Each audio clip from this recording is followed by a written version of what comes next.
Welcome to the Soulful CXO, where we discuss leadership principles, core values, health, wellness, and resiliency. I'm Dr. Rebecca Wynn, the founder and the host of the show.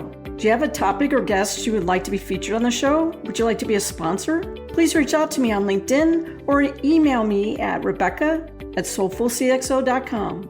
Please go to our partner, Cybersecurity Tribe, for weekly show recaps and other resources. Listen and subscribe on your favorite podcast app. Now sit back and enjoy the show. Welcome to the Soulful CXO. I am your host, Dr. Rebecca Wynn, and we are so pleased to have with us today Theresa Grafenstine. She is the Global Chief Auditor Technology for Citi, where she's responsible for leading audits covering infrastructure, cybersecurity, business continuity, crisis management, and technology across all their platforms globally. The prior positions included Managing Director of Deloitte's Risk and Financial Advisory Practice. And where I first met her, she served as 8 years as appointed Inspector General for the U.S. House of Representatives. She served the industry through many roles. Some of her leadership roles include ASACA's Global Chair and is a member of the AICPA Board of Directors. Some of her many awards includes the 2021 Security Magazine Top Security Professionals, 2019 Institute of Auditors. It's one of the top 10 audit thought leaders of the decade. She was inducted into their Hall of Distinguished Audit Practitioners, great honor. FedScoop's Golden Gov Federal Executive of the Year, and that's just to name just a few. Besides being a certified public accountant, she is a CISSP. She is a certified internal auditor. She is a certified information systems security auditor, systems auditor, CISA, and she's got her CRISC, like myself, and certified in governance of enterprise IT. So she's got the whole gamut of CPA to technology certifications. Terry, it's great to see you again. Welcome to the show. Great to see you as well. And thank you for asking me to be on. Now, Terry, one of the things is you're an anomaly a little bit. You're a CPA who then crossed over in technology. And a lot of times CPAs are like, I don't want anything to do with technology. How did that even come that you found yourself kind of like straddling that fence and coming back and forth into technology and CPA and being a great auditor on both sides? Yeah, definitely. So it's actually a funny story. So at the time when I made that leap, I was at the U.S. House of Representatives and Inspector General's office, and I was probably like a senior auditor level.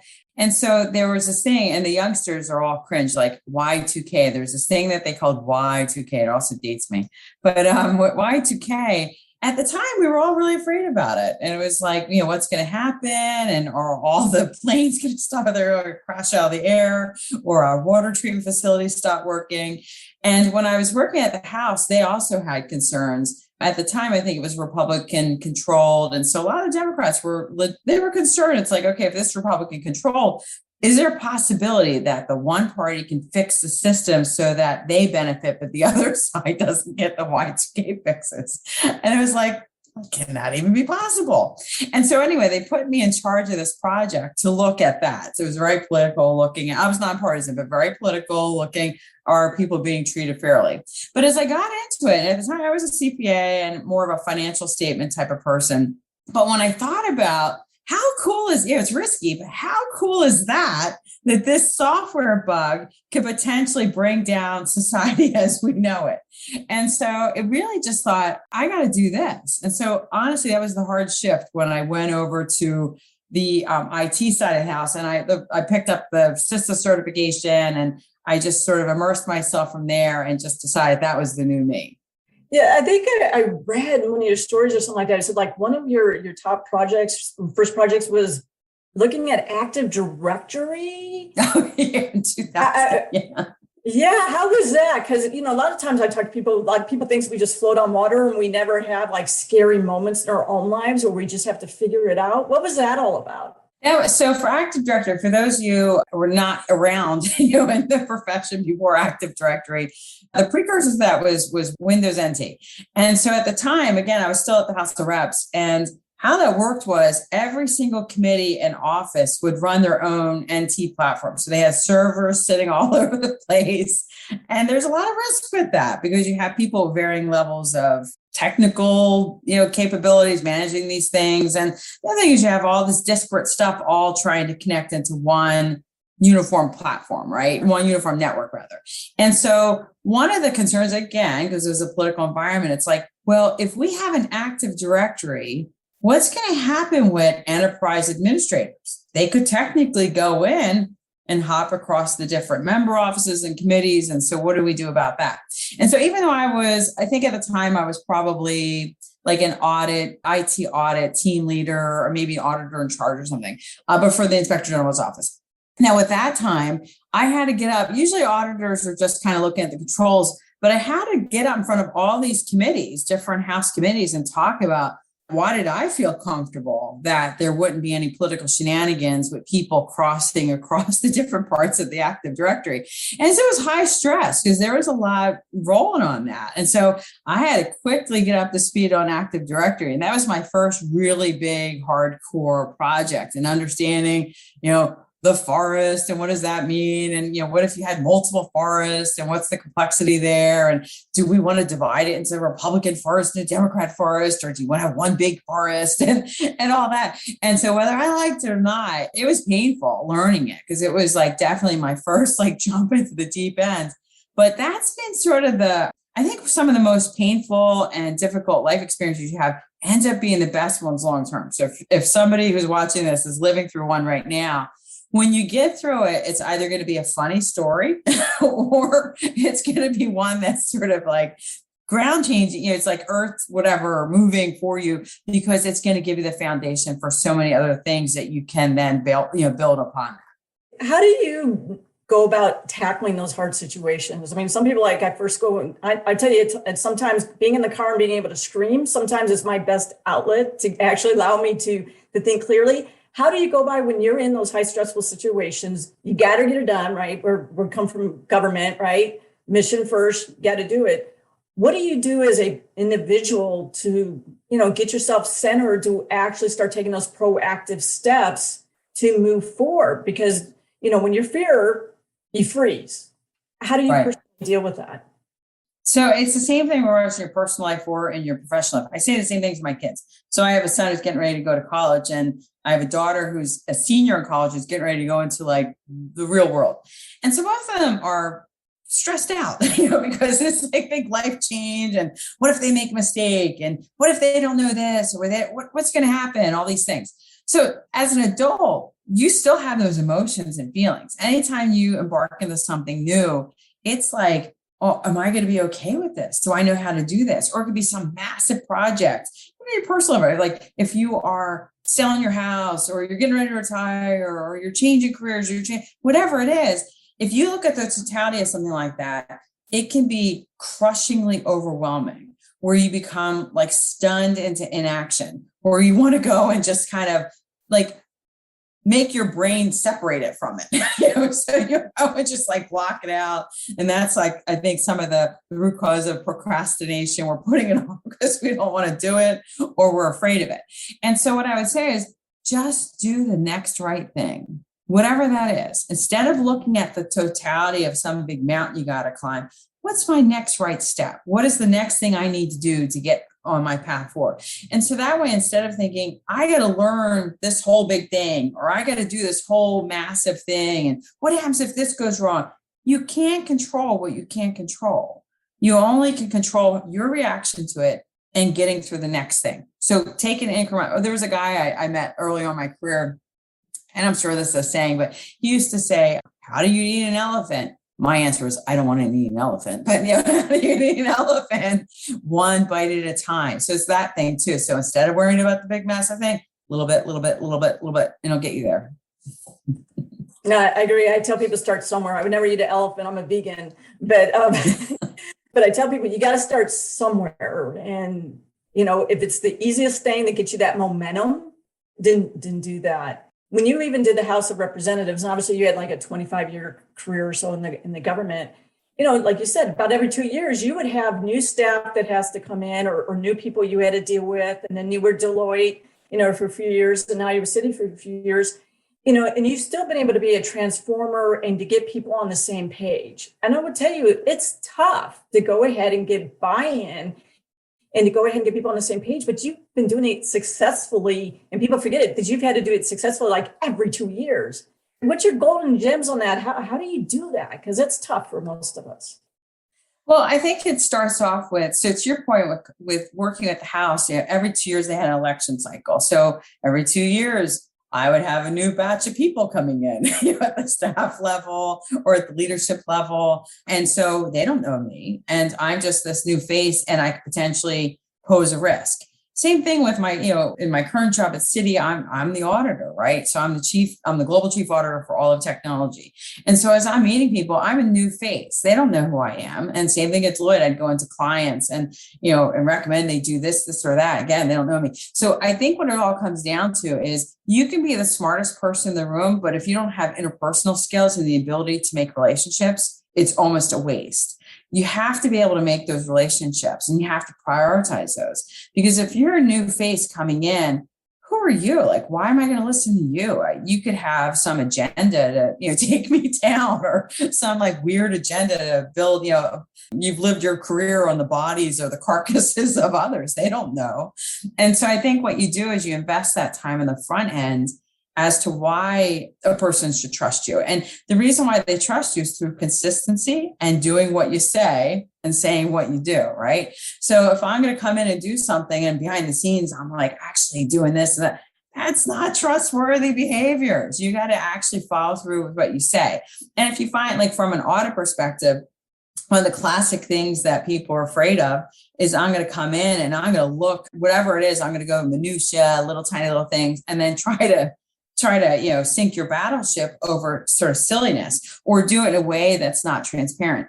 I absolutely am transparent. So I let them know exactly what I'm going to do. And I let them know way in advance. Hey, I'm going to come in. I'm going to look at the stuff. I think probably this might be the areas you might want to look at. If they fix it before I get in, hey, great, something's fixed. So a lot of auditors make the mistake that they think that they're being paid by the problem or something. To me, we have to look at how is our organization safer and better? And that really should be the outcome. It's like, let's make this place better together. And it's one thing to say it, but you got to actually do it and people have to see it. And so eventually what happens is people, you get a reputation for that. People feel like, hey, I really am coming to the table because I want this place to be better. And you're part of this place, I'm part of this place. Let's work on it together. One of the challenges that when I speak to other CISOs out there that we're running into, especially when we did go ahead and go COVID, a lot of people did lighter touch on what they should be doing for better security hygiene, privacy hygiene, compliance hygiene, because let's face it, they're trying to keep the doors open, data flowing so they can, they can still even have a business. And now they're kind of chasing their tails because you're like, holy crap, Batman, my typical saying. There's a lot of things that aren't shored up. And then obviously we're taking a lot of personal risk as well, because you don't want those to get breached. How do you usually mentor, people like myself when we're like, these people really aren't exactly where they should be, maybe on PCI or HIPAA or things along those lines, and balance your integrity as an individual in the profession at the same time? What do you usually mentor and tell people how we manage that in today's world? Yeah. So for me with COVID, so obviously we all experienced that as well. And being, my team is global. So it's like different parts of the world were getting hit at different times with varying degrees of severity. And so totally understand the reaction to want to move what you're looking at, or maybe go a little light to it, I think is how you described it. For me though, I work in a highly regulated environment. Going light is not an option, so I still had to do what I had to do. But what I could do is I took a step back and looked at my audit portfolio and thought, okay, I know that because one of the things I audit is crisis management. Well, guess what the crisis management folks were doing in March of 2020 and or the first quarter of 20. They're hardcore living the crisis. They're living that crisis. And for me to go in and audit their crisis management governance process right as they're literally in a worldwide crisis, probably not a smart thing. I don't see that as going light though. I see that as looking at the situation and saying, is doing my audit right now adding risk or is it going to help reduce risk?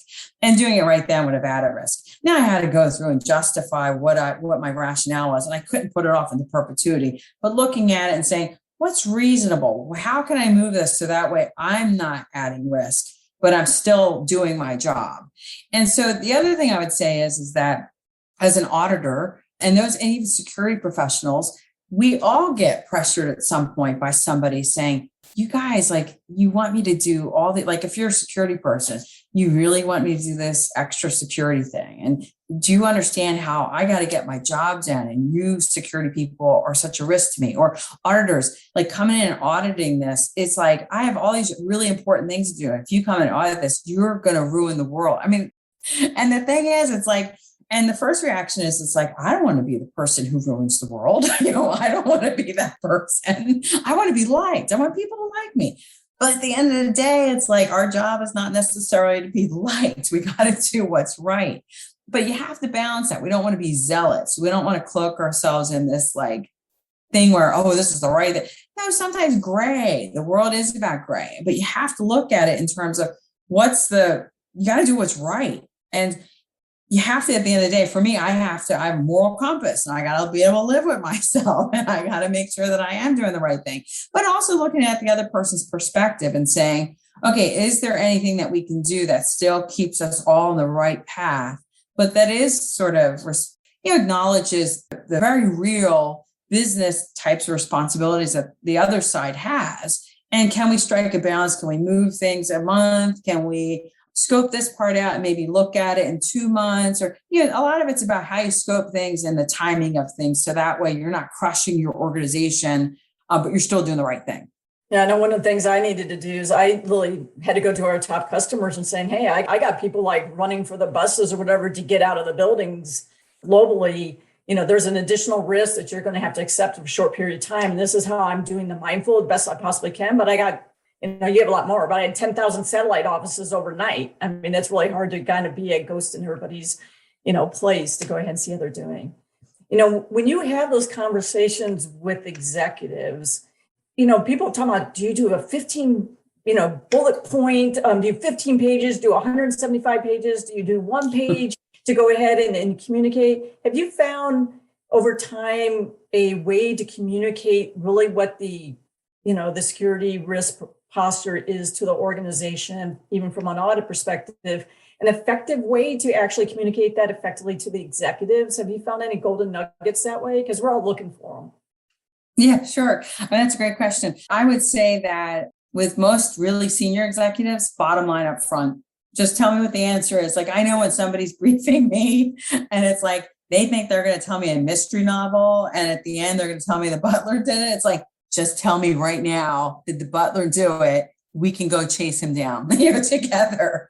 But a lot of times they want to tell you, security people and auditors are very similar.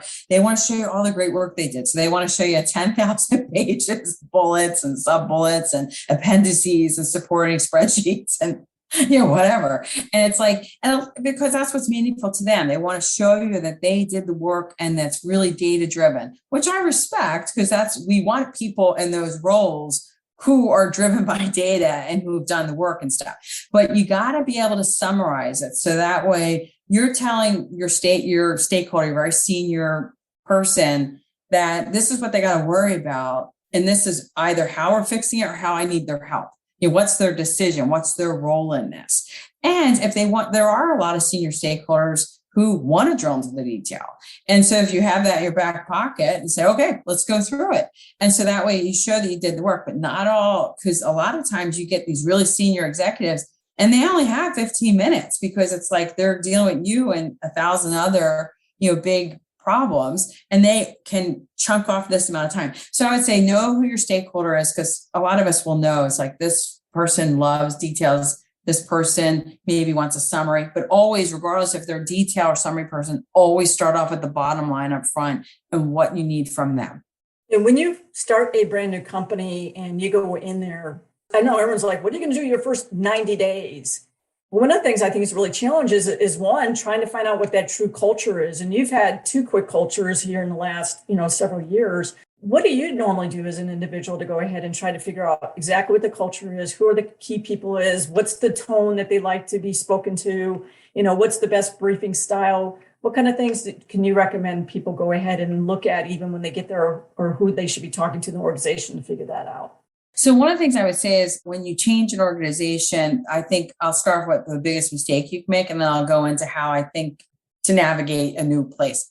Biggest mistake is to come in and think you know all the answers and you want to change everything before you actually even know where the ladies' room is or the cafeteria. It's like, I don't even know where the cafeteria is, but I'm here, I'm going to fix everything. It's like, wait a minute, who are you?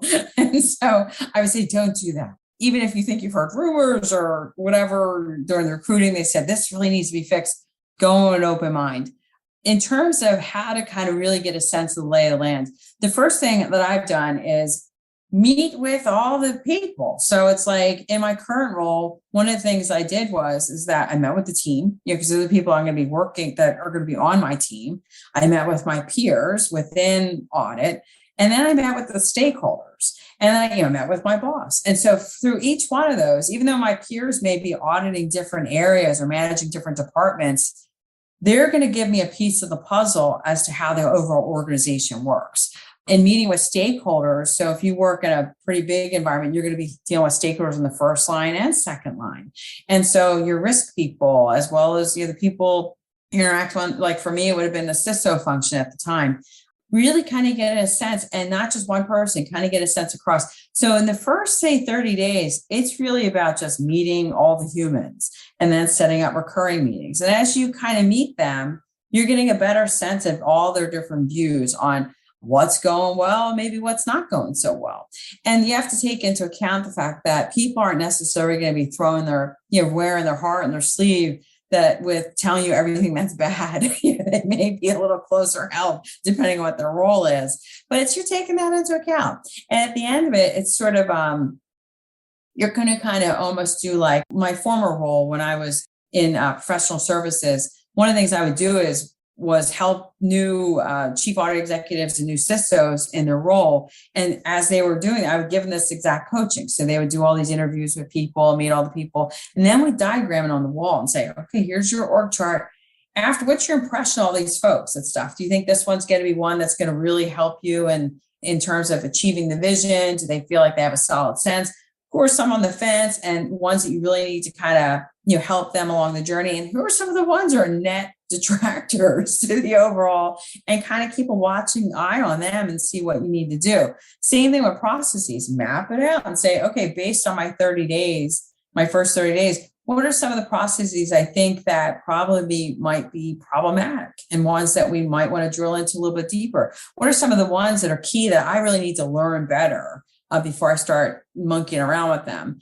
And then you go into sort of technologies. What are some of the things I need to do from a tech perspective and to really kind of make sure we're leveraging these things? And do I have the appropriate tools for my team to be successful? So it's like humans first, and then be very methodical and systematic about really kind of plotting down your observations. Well, those are great points. Thank you for that. With that, we said high pressure, a lot of things to analysis, everything else. How do you recommend people really balance burnout? Because that's one thing, it's easy then when you do start new jobs where you end up like you're pulling in 60, 70, 80, 100 hours and it seems like you're going 24/7. And the next thing you know that, you're beyond burned out and then you got problems. How do you recommend people handle that? And how do you recommend as a leader to watch out for that with their key people? Because you never want to lose key people because you didn't pay attention that they were burning out.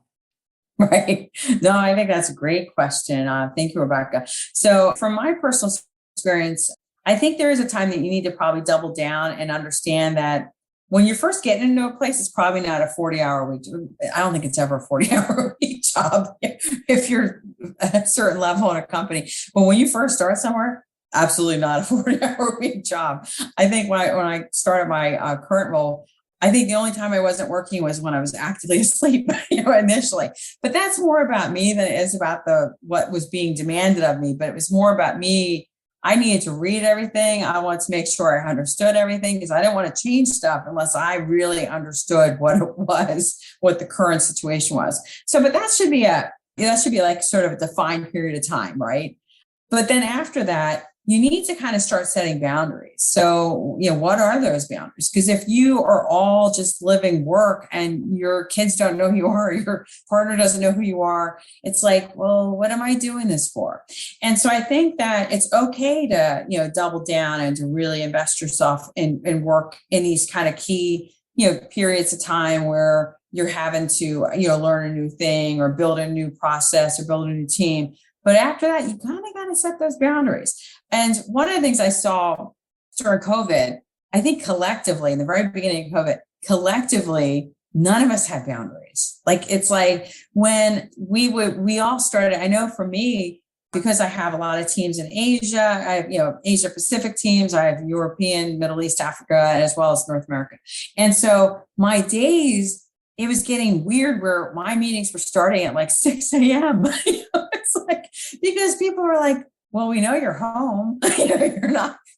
You're home. And it's like, we weren't going anywhere. And then the other thing was that a lot of us weren't taking vacation days, because it's like, well, where am I going to go? And I remember I took a vacation day. It was, right when the pandemic was beginning, because my son just hit his 16th birthday and he got his driver's permit. And I felt a little guilty. I'm like, I wanted to take him out driving. So, just driving around the neighborhoods, COVID safe, because just him and me in the car, and we're driving with his little scary permit. And I'm afraid he's going to hit parked cars and stuff. But the thing is, I almost felt weirdly guilty about it. Like, I had to explain myself, like on my out of office. It's like, I'm going to be in a car, with my kid, driving, because he needs to learn how to drive. But in the same token, like, pre-COVID, I would have never felt like I had to tell somebody what I was doing on my day off.